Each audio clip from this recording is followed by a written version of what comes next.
एक बुजुर्ग आदमी ने कुछ पल के लिए एक स्लेटी बिल्ली को सहलाया। अगले ही सेकंड उसने महसूस किया कि वो अचानक कई दशक जवान हो गया है। वो हैरान रह गया। फिर उसने तेजी से दोबारा बिल्ली को सहलाया और वो बदल गया। अब वो एक 35 साल का नौजवान था। वो इस जादुई बिल्ली को घूरने लगा। अब उसकी ख्वाहिश थी 18 साल का होना। उसने बिल्ली को जबरदस्ती पकड़ा और बेतहाशा सहलाने लगा। आखिरकार वो अपनी मुराद में कामयाब रहा, लेकिन बिल्ली अपमानित महसूस कर रही थी। वो झटपट दूर की ओर भाग गई। उस आदमी ने सोचा कि ये बिल्ली सिर्फ उसकी होनी चाहिए और वो भी उसके पीछे भाग पड़ा। कुछ ही देर में वो शहर की एक भीड़ भाड़ वाली सड़क पर पहुंच गया, मगर बिल्ली कहीं नजर नहीं आई। नाराज होकर उसने जमीन पर लात मारी। उसी वक्त सामने एक पब से आती म्यूजिक और रोशनी ने उसका ध्यान खींचा। अंदर झांककर देखा तो सब यंग लोग थे।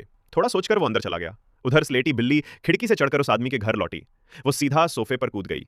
जब उसकी बीवी ने देखा कि बिल्ली खुद चलकर उसकी गोद में आ बैठी है, तो उसने उसे भगाया नहीं, बल्कि चुपचाप बैठकर किताब पढ़ने लगी। पन्ने पलटते वक्त उसका हाथ धीरे से बिल्ली पर जा टिका। तभी वो आदमी, अब 18 साल का, घर लौट आया। उसने देखा कि बिल्ली उसकी बीवी की गोद में है। वो गुस्से में आया और उसे पकड़ने की कोशिश की, मगर बिल्ली फुर्तीली थी। एक बार फिर वो उसकी आंखों के सामने से निकल भागी। लेकिन जो सबसे ज्यादा तकलीफदेह था, वो ये कि उसकी बीवी अब कई दशक बूढ़ी लग रही थी। उसे समझ आ गया, ये कोई वरदान नहीं, एक शाप था। जितना वो जवान हुआ था, उतनी ही उम्र उसकी पत्नी से छिन गई थी। उसकी बीवी ने अपना कांपता हाथ उसके चेहरे पर रखा, कुछ कह भी नहीं पाई और हमेशा के लिए उसे छोड़ गई।